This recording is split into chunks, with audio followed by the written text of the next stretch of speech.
Good morning, students. This is the second part of leisure time. We have already completed first three topics in the first video, and now in this second video we are going to cover next three parts, that is martial arts, yoga, asanas and pranayam, theatre. So let's start. We have already discussed the leisure time activities, your free time, or there are some different activities you are playing in your free time. So there are some traditional also and modern activities also, and we have already seen some board games. Two games which are very important, Adu Huli Ata, which is famous in Karnataka, it is a tiger and board game, and second is Aluguli Mean or Pelenguli. This is famous in Tamil Nadu. Then we have studied about the boat races. Snake boat race is very famous in Kerala. It is celebrated during Onam festival. Thousands of visitors, they came here and see this kind of activities or snake boat race. Now we are going to start from martial art. Martial art you already know क्या होता है, आपके self defence का मतलब है। और ये start कैसे हुए वो चीज़ हम देख लेते हैं कि फिजिकल स्ट्रेंथ यानी आप में कितनी ताकत है, and the agility, agility means the quick movement, easily आप एकदम जल्दी से अपनी बॉडी को मूव करते हो, दैट इज़ योर एगिलिटी। ये चीज़ें बहुत ज़रूरी थी, फिजिकल स्ट्रेंथ होना और एगिलिटी होना, एकदम से जल्दी से क्विक मूवमेंट करना बहुत इंपॉर्टेंट था एंशियंट टाइम पर, यानी पुराने टाइम पर ये बहुत ज़रूरी था क्योंकि लोग हंटिंग करते थे। अगर वो किसी लॉयन की या किसी ऐसे एनिमल की हंटिंग कर रहे हैं जो बहुत फास्ट है तो उन्हें भी फास्ट होना पड़ता था। हंटिंग करना बहुत इजी नहीं था, बहुत बैलेंस चाहिए, कामनेस चाहिए कि आप शांत होकर वेट कर रहे हो, एकदम से आप क्विक मूवमेंट कर रहे हो और आप उसकी हंटिंग कर रहे हो, और फिज़िकल स्ट्रेंथ आप भागदौड़ जो कर रहे हो जितनी भी, तो वो चीज़ आपके क्विक मूवमेंट और एगिलिटी यही डिपेंड करती थी। तो मार्शल आर्ट यहीं से स्टार्ट हुआ कि हंटिंग करना, फॉरेस्ट को क्लीन करना। अब आप फॉरेस्ट को क्लीन कर रहे हो तो आपकी फ़िज़िकल मेहनत लग रही है, आपकी बॉडी से मेहनत लग रही है। Protecting your self from danger, आप अपने आप को प्रोटेक्ट करते हो तो आप अपने आप की सेल्फ डिफेंस कर रहे हो, तो वो चीज़ें बहुत इंपॉर्टेंट थी। धीरे धीरे यहीं से ये कॉन्सेप्ट आया, लोगों ने इसको एक तरीके से फाइटिंग जो होती है एक दूसरे के सेल्फ डिफेंस की, तो वो उन्होंने एक तरीके से थ्रिल करना यानी कि खुशी जाहिर करना, या एक तरीके से उन्हें एक्साइटमेंट थी कि हम इस तरीके से एक दूसरे से जीत जाते हैं। अगर सपोज़ दो ग्रुप हैं, उनमें झगड़ा हो गया तो एक ग्रुप जो जीत जाता तो उन्हें बहुत खुशी होती थी। धीरे धीरे यही martial art as a sport में भी स्टार्ट हो गया कि स्पोर्ट्स में दो पर्सन होंगे, एक ओपोनेंट पे होगा, दोनों की फाइटिंग होगी, एक उसमें से विन होता है। तो मार्शल आर्ट क्या है? Martial art is the practice of combat, यानी फाइट की एक प्रैक्टिस है, और फॉर सेल्फ डिफेंस यानी अपने आप को बचाने के लिए जो आप फाइटिंग करते हो उसकी प्रैक्टिस करते हो, that is your martial art. It needs physical strength, skill and coordination. आपकी फ़िज़िकल स्ट्रेंथ उसको चाहिए, आपकी स्किल्स होनी चाहिए, कोऑर्डिनेशन जो तालमेल बनता है बॉडी का, सब कुछ मैनेज करना है। तो ये अगर चीज़ें आपके साथ हैं तो आप एक बहुत अच्छे मार्शल आर्ट भी बन सकते हो। बहुत सारी डिफरेंट फॉर्म्स हैं मार्शल आर्ट की, ऐसा नहीं है कि सिर्फ एक ही है कि आपने एक मार्शल आर्ट किया। कुंग फू आपने सुना होगा, कराटे है, जूडो है, ताइक्वांडो है, बहुत सारे ऐसे गेम्स भी हैं, ये मार्शल आर्ट की ही डिफरेंट फॉर्म्स हैं। हालांकि ये चीज़ें इनके नेम अलग हैं, लेकिन मेन मोटिव क्या है, मेन इनका मकसद क्या है, ये सेल्फ डिफेंस के लिए है कि आपके कोई अपोनेंट में आपसे क्या करता है, फाइटिंग करता है, आपके कोई अपोजिट खड़ा है और आपका अपोनेंट आपको फाइटिंग दे रहा है, तो आप उससे जीत जाते हो या आप उससे फाइटिंग कर रहे हो तो आप मार्शल आर्ट में हो। तो यहाँ पर आपके पास बहुत सारी चीज़ें हैं, जैसे इंडियन रेसलिंग होती है, जैसे कुश्ती है। कुश्ती हमारी ट्रेडिशनल गेम है इंडिया का, जो कुश्ती सबसे पहले इंडिया में ही स्टार्ट हुआ था और ट्रेडिशनल गेम है, पारंपरिक गेम है जो इंडिया में खेला जाता है। अभी बहुत सारी और भी फॉर्म्स हो गई हैं, जैसे अभी हमने देखी थी जूडो, कराटे, ताइक्वांडो, कुंग फू, ये बहुत ज़्यादा पॉपुलर गेम्स है मार्शल आर्ट की। आप पिक्चर में देख सकते हो मार्शल आर्ट के डिफरेंट फॉर्म्स हैं, कुंग फू है, ताइक्वांडो है, यहाँ पर मार्शल आर्ट की डिफरेंट फॉर्म्स हैं, जैसे गर्ल है यहाँ पर एक और बॉयज़ के अलग चल रही है, तो ये डिफरेंट स्टाइल्स हैं, लेकिन सेम वही मोटिव है कि इनका सेल्फ डिफेंस में ये यूज़ होती हैं। ये कुछ डिफरेंट फॉर्म्स हैं, आप ये देख सकते हो, ठीक है। ताइक्वांडो, जूडो, वुशु, कराटे, ये बहुत सारे, सूमो, ये बहुत सारे ऐसे हैं। तो आप इनको आराम से पॉज करके वीडियो को भी देख सकते हो। देन डू यू नो, यहाँ पर हमने देखा कि मार्शल आर्ट क्या है, हमारी सेल्फ डिफेंस है। तो सेल्फ डिफेंस में यहाँ पर जैसे हमारे गेम में 2 गेम पॉपुलर थे, अदुहुली आता एंड पेलनगुली मेन, तो ये 2 बहुत फेमस थे हमारे पास बोर्ड गेम्स। यहाँ पर मार्शल आर्ट भी 2 हैं जो बहुत फेमस हैं। कौन से हैं? तंग था। तो थंग था जो है वो मणिपुर का मार्शल आर्ट है, यानी मणिपुर में थंग था बहुत फेमस है। और यहाँ पर क्या होता है, ये जो आप पिक्चर में देख सकते हो, फर्स्ट 2 पिक्चर्स आपको दिख रही हैं, इसमें क्या होता है, ग्रेसफुल मूवमेंट चाहिए। ग्रेसफुल मूवमेंट मतलब बहुत स्मूथ मूवमेंट चाहिए, बहुत ईजी वाली मूवमेंट चाहिए कि आपकी बॉडी बहुत जल्दी मूव हो जाए, आपकी बॉडी फ्लेक्सिबल होनी चाहिए। स्वॉर्ड मीन्स तलवारें जिनका ये यूज़ कर रहे हैं फाइटिंग के लिए, और स्पीयर्स, ठीक है, जो भी आपके भाला वगैरह जिसका भी आप यूज़ कर रहे हो यहाँ पर एज अ फाइटिंग वेपन के रूप में, तो आपके पास वो चीज़ें होनी चाहिए, आप अपनी बॉडी को अच्छे से मूव करो। तो ये मणिपुर में बहुत फेमस है इस टाइप का मार्शल आर्ट। सेकेंड इज़ कलारी पयत्तू। कलारी पयत्तू क्या है, एक ओल्डेस्ट फाइटिंग आर्ट है जिसमें क्या होता है, वो केरला में बहुत ज़्यादा फेमस है, केरला में बहुत प्रैक्टिस होती है। हालांकि दोनों आप देखोगे तो बहुत सेम लगेंगे, लेकिन इनमें थोड़ा सा डिफरेंस है कि यहाँ पर जो फर्स्ट है उसमें वेपन्स हैं और आप जिनका यूज़ कर रहे हो, बहुत ईजी मूवमेंट हो रही है। हालांकि इसमें भी कुछ वेपन्स होते हैं, बट इसमें किक्स वगैरह और स्ट्रिक्स वगैरह जो स्ट्राइक्स होती हैं वो बहुत होती हैं। तो आप किकिंग वगैरह भी इसमें कर सकते हो, इसमें थोड़ा सा चेंज होता है। बट जो आपका फर्स्ट है थंग ता, उसमें क्या होता है, स्वॉर्ड्स की ही ज़्यादा मूवमेंट होती है, स्वॉर्ड से ही आप फाइटिंग करते हो। इसमें आप किक भी मार सकते हो, ठीक है, फाइटिंग पैरों की भी फाइटिंग बहुत हो जाती है इसमें। तो ये हमारे 2 बहुत फेमस मार्शल आर्ट फॉर्म हैं जो इंडिया में भी बहुत फेमस हैं। देन योगा, आसनास एंड प्राणायाम। तो योगा मुझे आई थिंक बताने की ज़रूरत नहीं है, योगा है, पीसफुल है, माइंड को हेल्दी रखने के लिए, आपकी बॉडी को हेल्दी रखने के लिए योग किया जाता है। कुछ आसन्स होते हैं जो बहुत फेमस हैं, आपको पंकज सर बहुत अच्छे से कराते हैं, और प्राणायाम भी हैं जो बहुत फेमस हैं। यहाँ पर योगा क्या करता है, बेसिकली योगा किस में आपकी हेल्प कर रहा है, या आपको हेल्प करता है आपको हेल्दी रखने में। और आप जितनी भी आपकी लाइफ स्ट्रेस है ना, जितनी भी स्ट्रेस्ड है आपकी लाइफ, उसको स्ट्रेस फ्री बनाता है। यानी जितना आप तनाव लेते हो, जितनी टेंशन आप लेते हो, उसको भी वो फ्री करता है। तो योगा बहुत इम्पॉर्टेंट है, आपको गाइड करता है, अच्छी चीज़ें आप सीखते हो, अच्छी हैबिट्स सीखते हो। तो ये चीज़ें आपको योग, आसन और प्राणायाम से ही मिलती हैं। योग जो है वो आज का नहीं है, आप हमेशा से सुनते आ रहे हो। ये क्या है, एक एंशियंट इंडिया का कल्चर है, हमारा पुराना इतिहास है। योगा जो पहले हमारे ऋषि मुनि होते थे, वो भी हिमालयाज़ में जाकर इस टाइप के योग किया करते थे, ध्यान करते थे, मेडिटेशन करते थे, भगवान को ध्यान करके उनका। तो ये चीज़ें, एक्टिविटीज़ पहले भी बहुत फेमस थी और आज भी बहुत फेमस है। लोग बीच में इनको भूल गए थे, उन्होंने छोड़ दिया था, बट उन्होंने फिर से इनको अपनाना शुरू कर दिया है क्योंकि योग बहुत इम्पॉर्टेंट है। It has become very popular, आजकल रिसेंट टाइम में ये बहुत पॉपुलर भी हो गया है, और वर्ल्ड में भी बहुत आपको लोग मिलेंगे जो ये योगा को अपना रहे हैं। और इंटरनेशनल योगा डे भी आपको पता है, 21 जून को इंटरनेशनल योगा डे हम सेलिब्रेट भी करते हैं।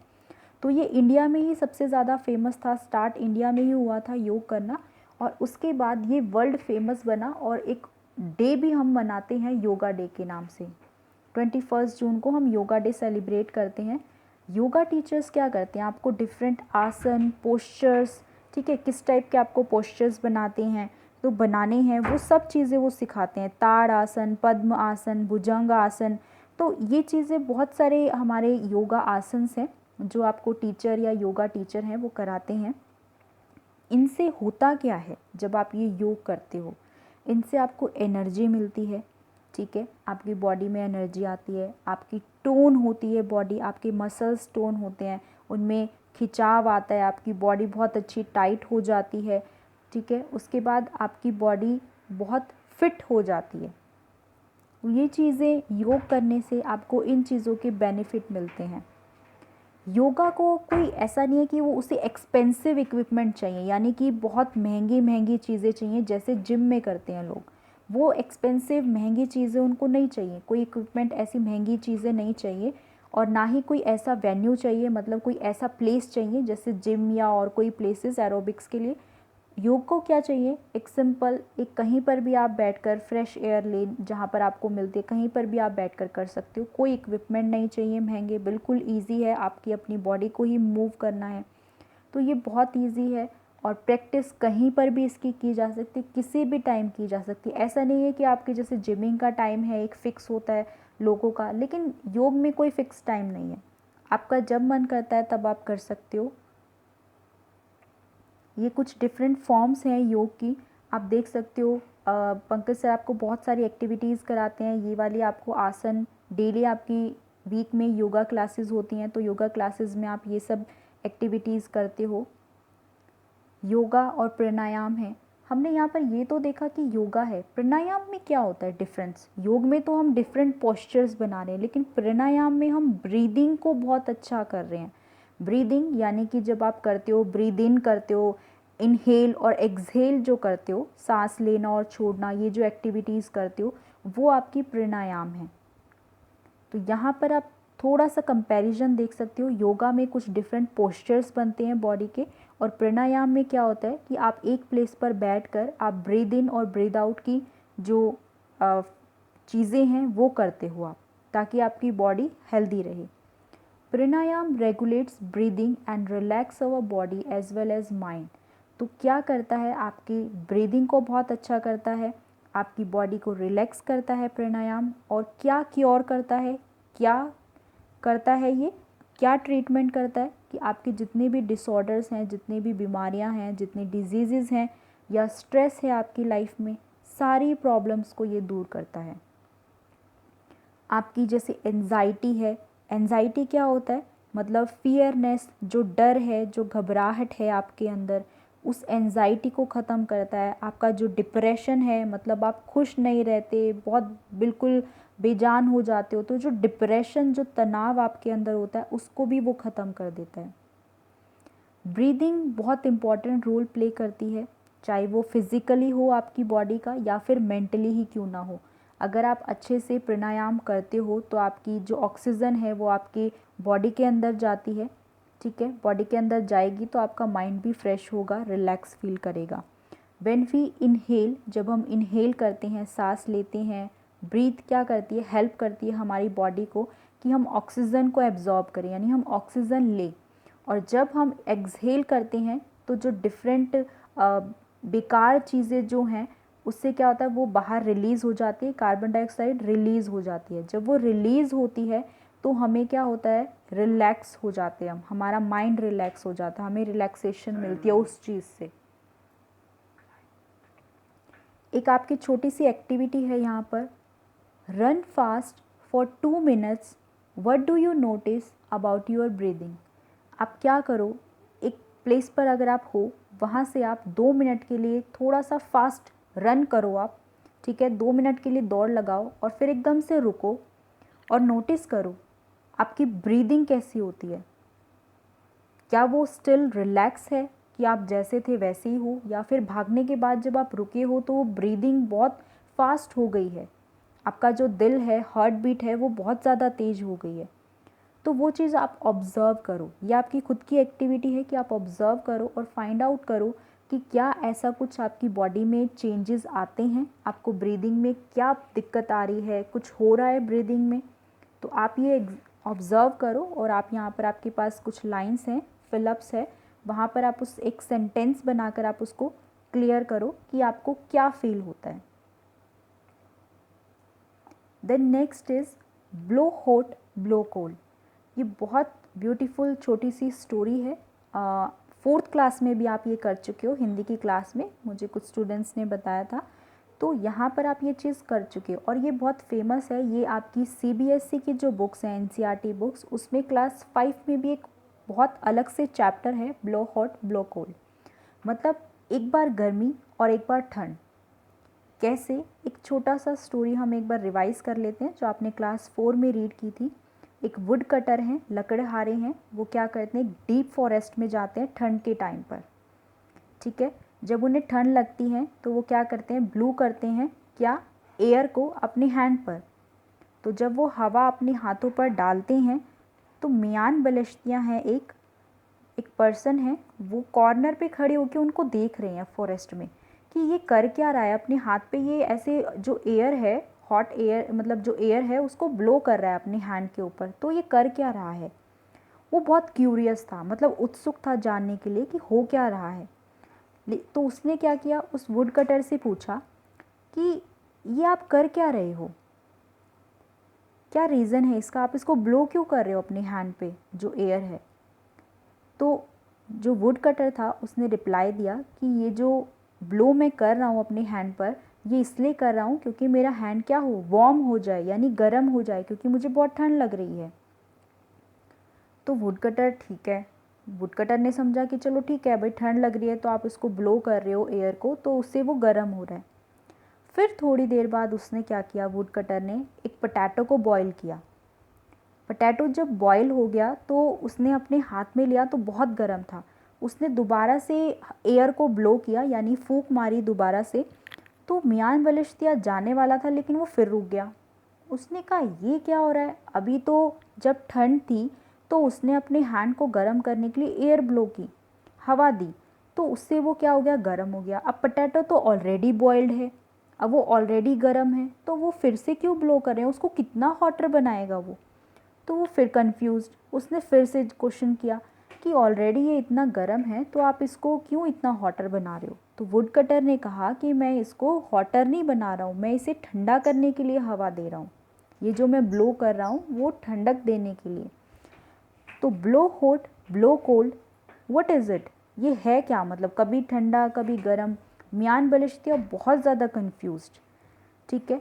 यहाँ पर रीज़न ये था कि जब आप एक narrow stream of air blow करते हो, मतलब एक नैरो का मतलब है बहुत लिमिटेड वे में, एक पतली सी आपकी, जैसे मैं एक अगर बोलूँ तो एक स्ट्रिप की तरह इतनी पतली उसमें लाइन में आप अगर हवा देते हो, ब्लो करते हो एयर को, ठीक है, तो उससे क्या होता है, वो फील करता है, उससे आप ठंडक फील करते हो। लेकिन अगर आप अपने माउथ को वाइड कर लेते हो, बड़ा करके, और एकदम अपने ओपन माउथ से ब्लो करते हो तो वो गर्मी देता है। लेकिन मियान बनिश्तिया को ये चीज़ समझ नहीं आई, वो ये सोच रहा है दोनों बार ही ब्लो कर रहा है एयर को, तो एक बार ठंडा और एक बार गर्म, वो कैसे, क्योंकि अगर आप थोड़ा सा माउथ को क्लोज़ करके बिल्कुल एक पतली धारा में आप अगर ब्लो करते हो एयर को तो वो ठंडक देती है, वो ठंडा करती है। और अगर आप एक बहुत बड़े माउथ करके, बहुत फुला के मुंह को, और जब आप हवा देते हो तो उससे गर्म फील होता है, गर्माहट होती है। तो ये चीज़ें हैं जिसकी वजह से उसे हॉट और कूल ये किया गया था। तो ये बहुत अच्छी स्टोरी है। यहाँ पर आप देख सकते हो, मैंने एनसीईआरटी की बुक से ये पिक्चर ली है जिसमें ये स्टोरी है मियान बलिश्तिया की। जो ये यहाँ पर लकड़हारा है वो हैंड को ब्लो कर रहे हैं, फिर उसके बाद उन्होंने पोटैटो को ब्लो किया, फायर लगा के पोटैटो को बॉईल करने के बाद उसको ब्लो करके एयर से ठंडा करने की कोशिश की। तो यहाँ पर मियान बलिश्तिया जो कन्फ्यूज़ दिख रहे हैं, ये एक छोटी सी स्टोरी थी। देन लास्ट टॉपिक हमारा है आज का थिएटर। थिएटर है बहुत इम्पॉर्टेंट है। देखो थिएटर, सिनेमा आपने देखा होगा जहाँ पे आपको एंटरटेनमेंट मिलती है। लोग पुराने टाइम से ही थिएटर में जाते थे। आपने पुरानी मूवीज़ में देखा है, वहाँ पर स्टेज होता था जहाँ पर नौटंकीज़ और जतराज वगैरह बहुत पॉपुलर थे, यानी नाटक वगैरह होते थे जहाँ पर कुछ सीन किए जाते थे, मूवीज़ बनती थी, ये थिएटर में जाके मूवी देखते थे। तो ये एंटरटेनमेंट का है, आज भी एंटरटेनमेंट के लिए ही, मनोरंजन के लिए लोग क्या करती हैं, सिनेमा हॉल में जाते हैं, मूवीज़ देखते हैं। तो ये इसीलिए वहाँ से फेमस होता आया है theatre. They took up themes from mythology. वो क्या करते थे, जो हमारी माइथोलॉजी का मतलब होता है जो हमारे जो पुरानी स्टोरीज़ जिसमें हम बिलीव करते हैं, जैसे हमारी रामलीला है, कृष्ण लीला है, महाभारत, रामायण, ये इनके जो ड्रामास किए जाते हैं ना, इनकी जो नौटंकी की जाती है, एक तरीके से पूरा प्ले किया जाता है, तो वो प्ले थिएटर का ही रूप है कि आप स्टेज पर उसको परफॉर्म करते हो, वही थिएटर कहलाता है। कि आप ये छोटी छोटी स्टोरीज़ हैं जिसमें आप बिलीव करते हो कि कृष्ण जी ने क्या किया, राम भगवान ने क्या किया, तो वो चीज़ें आप जब स्टेज पर शो करते हो एक्टिंग करके, वो आपका थिएटर है कि आप स्टेज पर परफॉर्मेंस दे रहे हो। बहुत सारे लोग हैं, थाउजेंड्स ऑफ पीपल वो अट्रैक्ट होते हैं, रूरल एरिया हो चाहे अर्बन हो, चाहे वो गांव से हो चाहे वो शहर से हो, आज भी बहुत फेमस है थिएटर। ये आप देख सकते हो कुछ नाटक करने वाले जो स्टेज पर परफॉर्मेंस देते हैं। आज मॉडर्न टाइम पे बहुत डेवलपमेंट हो गई है आर्ट, अलग अलग डिफरेंट जो आपके ड्रामास वगैरह होते हैं अलग अलग टाइप से होते हैं, डिफरेंट कंट्रीज़ में जाकर भी लोग करते हैं इन चीज़ों को, नए आइडियाज़ आ गए हैं। जैसे कुछ ऐसे होते हैं कि आप सिर्फ मूवीज़ के ऊपर बेस्ड नहीं, जो ये आप नाटक करते हो, जो थिएटर प्ले कर रहे हो, आप रोल प्ले कर रहे हो, वो एजुकेशन से भी हो सकता है कि कुछ लोग एजुकेशन नहीं दिलवाते तो उसके ऊपर बेस्ड थीम बना दी।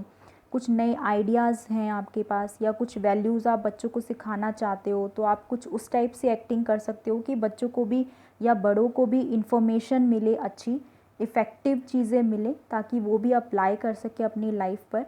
तो बेसिकली जो थिएटर और ये नाटक किए जाते हैं वो लोगों को एज अ स्टोरी समझाने के लिए किए जाते हैं ताकि लोग इनको सीखें और करें।